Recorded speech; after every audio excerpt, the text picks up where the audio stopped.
welcome back to the Unfiltered Truth with Selena and Carlene. And so we want to give thanks first to Summer Moon for hosting us here in Fort Myers. Yes. That I had to come back for this matcha latte. So good, and made sure that I got my moon milk as well. You have to do it. I'm like a one person. Like, I don't deviate from the menu, and maybe I should. It will maybe allow for creativity, but I think I have a little bit too much of that too. So, but their regular latte is to die. So Yes. Please make sure to come and visit if you are in the Fort Myers area. They are off of 41 and Andrea Lane, but they're a franchise. So if you're somewhere else outside of Southwest Florida, make sure that you look up Summer Moon and go and get yourself a cup of coffee. Yes, a tea. Yes. Tell them that you saw it on the podcast, and that's why you're there. Make sure that you mention us when you come into Summer Moon Coffee in Fort Myers. Yes. Well, welcome to another episode of Unfiltered Truth. Today, it's going to be kind of crazy, right? Because we're going to be talking about something where you find us on. Yep. Social media. Social media platforms and boundaries on the social media, right? So a lot of stuff are going on in the world with social media as a whole, right? Like you're looking at the government right now, they're looking to regulate what is accessible with social media, how we gather information. And I come from the era of Facebook. I used to have MySpace.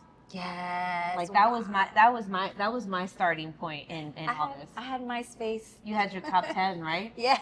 And people got mad at you, right? When they were in your top 10? Yeah, people got mad at me too. But I remember posting like on my MySpace, like my music videos, because I was like the mood of my week or whatnot. And R&B music. And when my boyfriend would get me all like fired up and crying, then I'd put some Mary J. Blige on and just be like, "One love," but anyway. Everybody knew your business. Everybody did. MySpace. You take that couple picture down, they're like, oh, they're having a problem. Yes. And it's already now, like, it's evolved, right? Because now we have statuses. Now you could, like, literally, before it went from that to, like, telling people what you ate for lunch, right? Because that was when you turned into Facebook. And then now you got your relationship status. Now you're either Instagram official or Facebook official or whatever the case may be with these young ones. But there's also a lot of regulations going on, right? Like it's a hot topic in the government. How much media is too much media? How much exposure of the social media is it good for the young kids with their mental health? I mean, these kids nowadays don't even know how to feel. They have an emoji for how they feel. They don't feel, right? But really, when it comes to boundaries with social media, it's like, how does it affect us as Christians, right?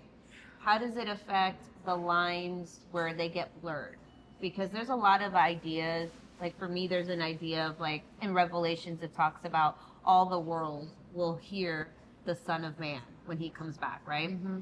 And it's very easy now to kind of say, well, that's because social media is around. Mm. Like we could see what's going on in Tokyo right now if we really wanted to, right? Yeah. But how do we bring that into our homes, right? How much is allowed in our house? How much social media presence is allowed in our relationships? And our friendships.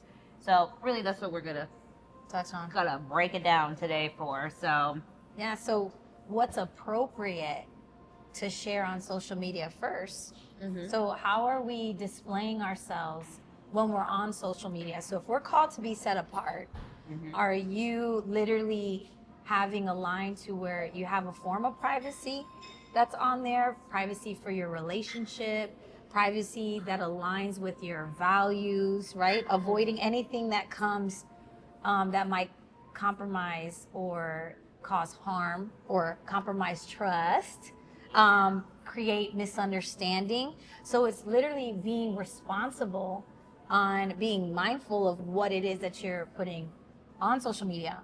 Like for instance, there's a lot of women, young women, teenage girls, even in their young 20s, that they don't see anything wrong with the way that they're dressing and posting pictures. They'll be in a bikini and post that on social media, but then they have that they're a follower of Christ. Oh yeah.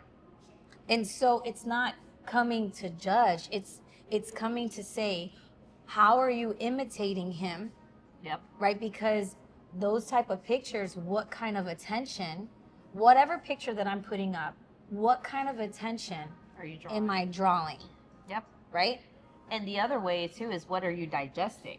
Mm. So as you are on social media and you're scrolling up your feed, what's really being fed into you, right? You know, like, I'll be the first to admit I have a couple of gossip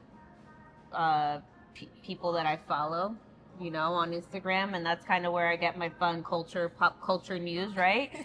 And it's just like, in one post you have this, and then in the next post you got a pastor popping out talking about the love of God. So it's just like, where's the balance? Get away from the gossip. That's, you stay informed, right? So where's the boundary, right? Yeah. Where's the boundary, and so I have a question for you. What is appropriate to share on social media, do you think? Mm-hmm. So I go back to what God says. So, okay, basically I can only talk about myself, Right. and I have to be mindful of what I post, because us also being followers and then being youth leaders, that I have people watching me all the time. Mm-hmm. And even if I didn't have anybody watching me, there is someone watching us, and that is our Father who is in heaven. Mm-hmm. And so paying attention to what we do, basically, like any content what is it that you are doing that's going to draw somebody to the kingdom? Yes. Right? So if it's not going to have a positive or uplifting or edifying someone, then I would probably think twice before I even post it on there. Am I going to cause confusion towards someone? Am I going to, well, I'm not worried about offending. I'm going to tell you that right now. I am not worried about offending, so I'm not going to even say that, because that's not the Spirit of God. Is that I want to make sure that what I'm putting is displaying that I'm honoring and I'm pleasing my Father who's in heaven. Yes. So when we're doing that, we're being mindful of that. It's like, okay, what image am I portraying when I'm on social media platforms? Yeah. And displaying that for all to see. It's true. Yeah. It's true. I mean, I come from the world of, in my profession, I have two different accounts on Instagram. I have my personal one, which is private, and I have my business one, right? And over the years, the way that I've filtered, I've done my own mental filter, right? Not an actual filter that you could put on as an effect, but like a real filter as to what you want to show it. And I came to a place where it's just like, whatever I put out there, I'm letting the world form an opinion. Yeah. So what opinion do I want them to form of me, right? Mm-hmm. Where I could still remain authentic. Because Facebook can also be known as fake book. Yes, definitely. Right? And all you put is the pretty things. Mm-hmm. I've posted stuff on my page where have also made an impact. So I shared a few years ago when I miscarried.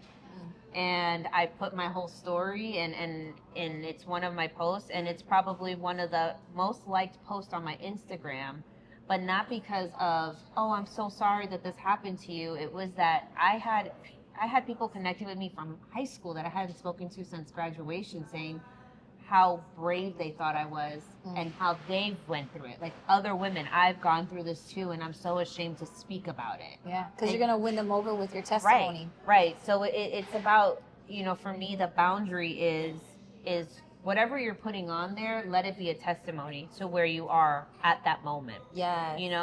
Yes, you're going to allow for people to have opinions. We're allowing people to have opinions of us right now, just doing this podcast, right? I mean, but what we're putting out there is how can we show the image of God?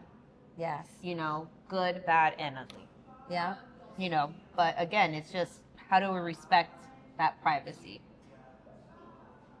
Privacy of what? Of our lives? Yeah, of our lives. We're talking about privacy of other stuff too. We'll get there though. Oh, Selena's is ready to jump on it. I am ready. All right, so let's jump on it. What Let's kind of go. privacy you talking about Well, over here? what kind of privacy you want to talk about? What are we talking about? So, let me gather my thoughts right now. So when we talk about privacy, yeah, it's how much do you want to let someone in, right? And also too, like the privacy settings. So where do we want to go with this right now? I'm really being careful what I release out my mouth at this moment, because the privacy of, like, when we get mad at someone, they blocked. Yep, I've done that. You can't see no more of my life, right? And they make it so easy now, right? They don't even tell you when you've been blocked anymore. Just know when you unfriended, you got somebody upset. Yep. Or you got special settings and you're like, you can't see my story, but you're limited to what I'm exposed to. Like, it's crazy now, right? Social media has allowed for those things to like there's funnels now on what you can and cannot allow. And again, I think it messes with people's brains, because the world is thinking that you're living this perfect life. But in reality, it's like behind closed scenes, it's like, no, like, yeah, you could probably have the most imperfect life, right? Sure. So it's like, what are we giving out for God? How are we using these platforms to magnify him? Yeah, to magnify and in a healthy way. And I want to bring it back to where you talked about consumption, because what you consume on social media can lead you into lust. It can be harmful to our spiritual and emotional well-being, right? And mental and emotional health are very important, right? And it's a tool of avoidance too. Yeah. Like, if you don't want to deal with what's actually happening, it's a form of an addiction. Yeah. I don't want to deal with this, so I'm just going to do this, right? Yeah. And next thing you know, this thing you didn't want to deal with, what was a little mount, like, what is it called? A mole became an ant hill? I don't know how that. Y'all know what I mean. Yes. You know what I mean, Selena. Yes. What you consume on there. So what are your eyes and what are your ears? So there's 3 gates, entryways into our hearts, right? And so there's a point that I wanted to make about guarding our hearts, because he tells us this clearly in the word, is how well are you guarding your heart? And how do we do that? So how do we guard our heart when we're on social media, when we're basically scrolling and having that habit where our heads are down all the time? We need to be alert at all times. And so the 3 gates of entryway is your eyes, ears, and your mouth. So what you are seeing can cause lust if you're not watching the right things on there, right? You can fall into temptation because of what you are seeing. Also too, by what you're hearing with false teachings, false information, being misleaded, also to have confusion, fear. Like, what is it that you're consuming is so important, because if you allow yourself to entertain these type of things, whether it be music, right? There's a lot of people that'll put a picture up, and you know what deters me is the song that they put with that picture. Yeah. I'm hearing the music and I'm like, whoa. One time, we're guilty of this. One time I didn't even know. I thought the song was good. And I had my sister actually was like, Lena, do you know what she's talking about? I'm like, I did not know what she's talking about on there. And I thought it was saying big energy. So, and it was not. And I'm like, I haven't even heard the song.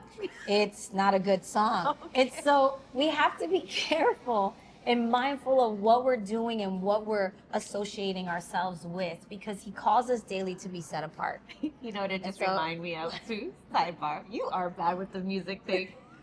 Remember when we first met and you were for empowerment. Yeah, you were promoting empowerment, which is a men's conference. So she put the Hypnotize song, and this was literally right after the whole Diddy thing started. No words, just the beat. Instrumental. And I was like, that's great, I love it, but you may want to reconsider changing the song. Consider what just popped out. No Diddy, I was not thinking of that at all, okay? So we need to guard. See, this is why you need people around you to hold you accountable. Yeah. It matters who you associate yourself with. It matters who you have around you. All these things matter. And so, guarding your heart, I want to tell them how you do this. How do you guard your heart? Selena, tell us. We we need to make sure that we're mindful about what we're consuming, what I just was speaking about, right? That it doesn't lead us into sin. Anything that's going to lead you into sin, then you need to stay away from it, right? Because or if it's going to lead you into fear or anxiety, or in negativity, that's something that you want to stay away from. If you know this, just get away, quick, fast, and hurry. And Proverbs 4:23 reminds us of this. He says, above all else, look at that, guard your heart, for everything you do flows from it. So exactly from what your eyes, your ears, and your mouth is consuming, it's going down into your heart, and that's what's going to come out of you again, right? Mm-hmm. And so these things you consistently let into your mind and dwell on will eventually make their way right into your heart. And so we want to make sure that we're guarding our heart at all times, because that is a command that he has an expectation on us. Yes. Right? To do, because it's a command. So he's saying, I'm telling you to do this. So that's something that you should be doing. I love that. Yeah. I love that. So one of my original questions was, now I told you my little secret that I have a lot of people that I follow, right? So how do you define the balance between curiosity and when it becomes curiosity to gossip? Ooh. Huh. Because, again, social media has its good benefits, right? It keeps us informed. It keeps us informed of what's going on, current events. It keeps us informed of the pop culture. It keeps us informed of just everything, right? I mean, schools even use it now just to talk to parents about what's going on. So it's just like, where do we, as followers of Christ, where do we draw the line of the balance between when it becomes curiosity, or from curiosity to gossip?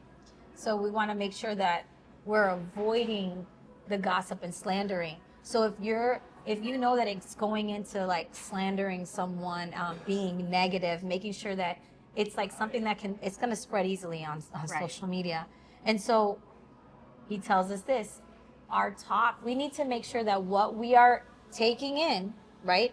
If you're going to be taking in some information, what you're coming out with it, what are you backing it up with biblical truth? Mm-hmm. Because remember, we have to discern. That's what we were speaking about, right? Yes. That's the word, is discerning that the information that I'm taking, how am I filtering that through truth? Yeah. Because in all natural, like when we're talking about someone or sharing something that's happened between two other people, it's that sometimes we can get into slandering that other person. Yeah. And so we have to be careful on crossing those lines and what we're listening to, right? And sometimes we're going to have to shut it off. If you know that there's a weakness in you and you're like, man, I'm going to get into gossiping, and even if they're famous, we discredit this, because let's say that it's between me and you talking. And yeah, we're probably never going to meet them, a celebrity or whatever, maybe never come across them. They'll probably never hear about this, but we're talking about them, and maybe we can be slandering their name or gossiping about them a certain way. That's not okay. And we're formulating an opinion based off of something that we read on the even blog. know. We don't even know. Yeah. We're just making assumptions of it. I mean, I have a couple of thoughts and examples that I could share. You know? Do we want to go there? Nope, don't want to go there with J-Lo and Diddy. Not even a little bit. Oh, man. We weren't there. I wasn't there. Yeah, we don't know. I wasn't at the scene. Nope, we weren't there. The only two people that will know is them two. Right, and God. Yep. And so Ephesians 4:29 tells us this: do not let any unwholesome talk come out of your mouths, but only what is helpful for building up others according to their needs. Take that. You're supposed to build up others according to their needs, that they may benefit to those who listen.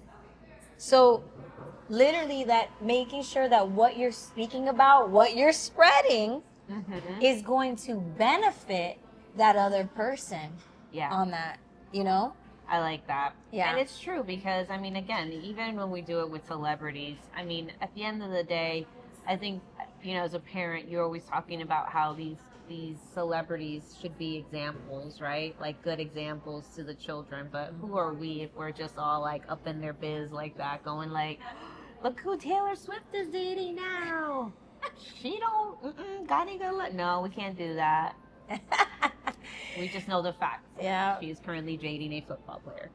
And so when we hear something, I truly say this, like when you hear something negative about somebody, start praying for them. Yeah. You know, because God wants all to be saved, and we want to make sure that we are being mindful of what we're hearing, what we're listening to, so that way we can have, if we have that insight, we want to make sure that we're praying for that person. Yeah. That's in all honesty, that's what we should be always like going back to. Yeah.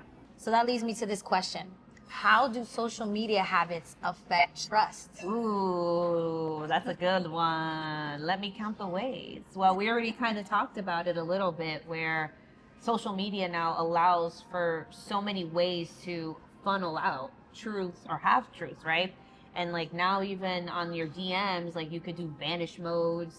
I've fallen into that and then I can't take it out. I don't know. We got to swipe up, swipe down. And you know, panic. I'm like, I know, I do too, because I'm like, wait, where'd the conversation go? I'm not trying to do this. But, you know, those type of things can lead to inappropriate behavior. yes. Right?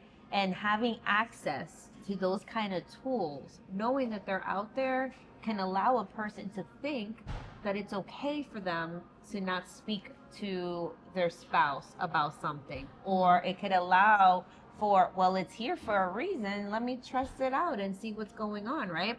And, you know, this is where man can alter what we've created, right? Like God allows us to have these types of creations and technology, but when we start using it for the wrong, that is where now we start allowing it, right? So when you can, when you use DMs or like Snapchat, right, for like secrecy, Snapchat.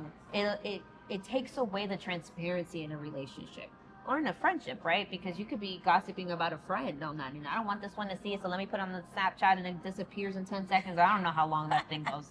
I don't have Snapchat. I don't either. My generation stops at Instagram.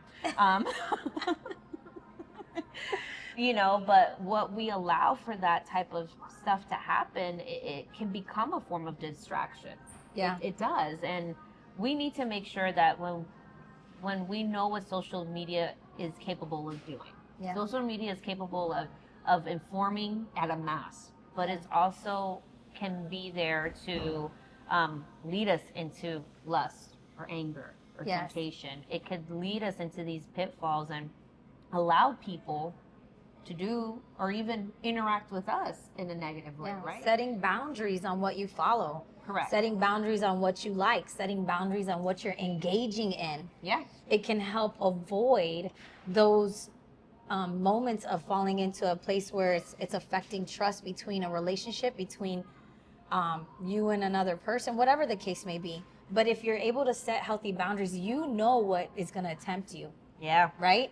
You know that if you have to hide it or delete it, stay away from it. Yep. Don't entertain the conversations. Somebody jumps in your DM and you're in a relationship, especially if you're married, right? Stay away from it and then tell your spouse, hey, this person jumped in my DMs. Let them know. Don't hide it from them. Or if your spouse comes to you and says, hey, I'm uncomfortable with you following that person or that person following you, take that into consideration.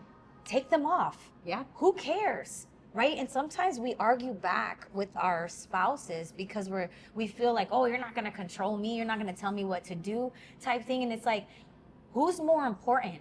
That person that you don't talk to every day? Yeah. That person that you may not see all the time? That's the only one, your follower? yeah. So if my husband or the wife feels more comfortable with me, with that, you not following them, get rid of it. Yeah. Right? It's better to release it than to argue about it and cause strife inside of your relationship. We also have an accountability within ourselves and a responsibility on who we allow to follow us. Because we're allowing people to step into our lives. Yeah. Whether we want to filter it or not, or only post the happy pictures and the good times and not the bad times, we still have an audience that's following us. We Yes. still have an audience that is interacting with us, right? So we have to be mindful of who are we allowing into our lives, Yeah. you know, because that is a responsibility. We try to share that with our children, But as adults, we need to make sure that we know that, whether it's somebody from the opposite sex or another profession, or you don't know, there's people out there that, like, there's businesses and companies that legitimately will look through your social media to make sure that you're equipped to be an employee of their corporation. Yeah, that's true. Like, they don't, so you have to be aware Yeah. that we are also opening doors. Yes. Just yes. like we're able to open doors with our eyes and what we consume, we're opening doors with who has access. And that can impact the trust in any relationship. And I like how you said that on who follows us, because God is going to hold us accountable for what we do or what he gave us. Mm-hmm. He's, I don't know exactly what the question is, but you're going to get asked, what did you do with what I gave you? So if you have social media platform, that's something that is given to you, right? That you're going to use. Did you use that tool to harvest for the kingdom of God? Who's following you? What you're portraying to them, how you're impacting them, how you're influencing them, all of that. And who's following you? Are they going to be impacting you? Yes. Right? Are they going to be influencing you? And if they're not, if you're going to be easily influenced, maybe you can't have that person following or you following them, or they just follow you and you don't follow them. Exactly. Yeah. So it's just knowing those healthy boundaries. Yeah. And knowing your limits, on setting that, because we need that to be set apart in this world. We are in this world, but we are not of it. And we are called to be set apart. And this is how we are helping to have a healthy balance. Yes. Yes. I love that. And it's true. And even to go into the whole using social media as a tool to avoid. Yes. Because that is a temptation, right? Sometimes the stuff gets so overbearing and you just want to shut your eyes, right? You want to shut your mind. You want to look into not mindless things. But when you start using social media, and social media now can be, in this facet, anything. It could be, again, a social media page. It could be a Google. It could be whatever. You're watching a video. You're looking up the news.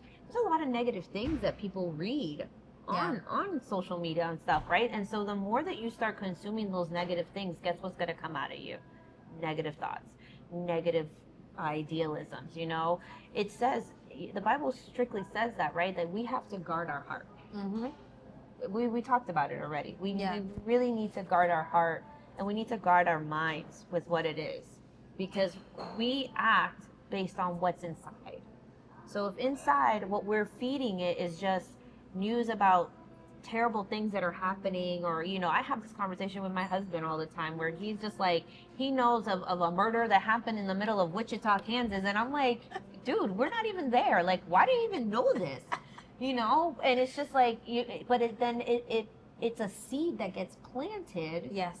And then it becomes a fear, right? Because it becomes anxiety. Then we worry about our children, and then we worry about the maniacs. And it's just like, where's your faith in God? Yeah.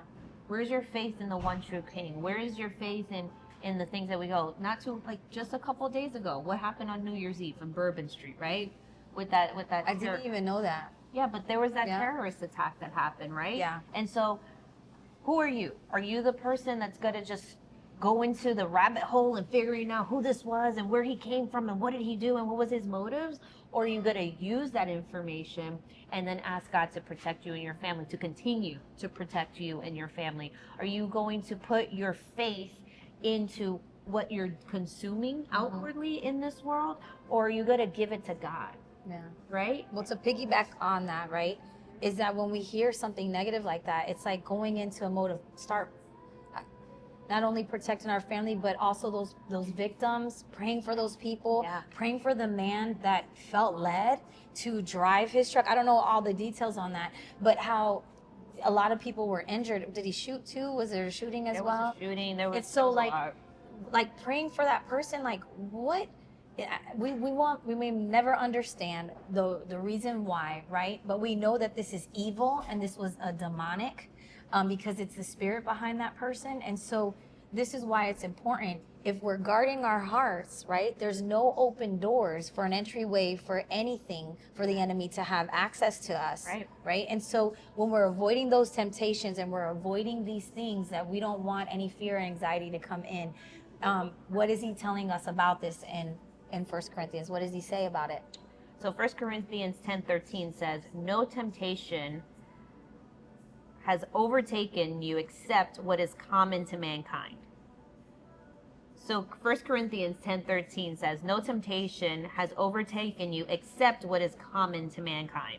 And God is faithful. He will not let you be tempted beyond what you can bear. I'm gonna break it down. Break it So down. essentially meaning that no temptation that you face is unique to you. Yeah. Okay? And so everyone experiences common human struggles all the time. Yeah. And importantly, God is trustworthy and will never allow a temptation to become or to overwhelm you to where you can't handle it. Yeah. Right? And he will always provide a way out, or he will strengthen you through it. So we need to be reminded of that. He's always going to provide a way out. It's in our Father prayer. Yeah. Right? And Father so, who art in heaven. yes. And this is when Jesus told us how to pray. Mm-hmm. You know, lead us not into temptation. And he's not leading us into temptation. It's that when there's things that we're doing that's opening up ourselves to temptation. Yeah. And so, and when we're doing it either knowledgeable or unknowingly, so knowingly or unknowingly, when we are unknowingly, sometimes we're placing ourselves or having conversations unknowingly, and it's tempting us. Sometimes we do know about these things and we're still gonna go do it.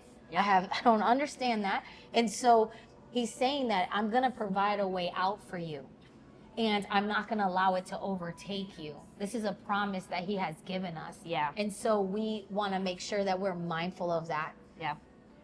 I love it. Yeah, me too. I think we did good. I think today, I mean, we could go on for hours when it comes to this, and maybe we'll have a part two of this. But you know what? I appreciate you, because you're bringing good insight into from a Bible standpoint as to how to handle it. Social media, at the end, it's a great tool to have. We just have to use it in moderation, just like everything else. We have to be aware of what we're feeding ourselves, who we're allowing in, and ultimately making sure that we don't fall into the different temptations that social media can have. Yeah. So with that, we close it out. out. So thank you guys for coming to another episode of Unfiltered Truth, and we'll catch you in the next one. Yes. We're redeeming social media platforms. Amen. Amen.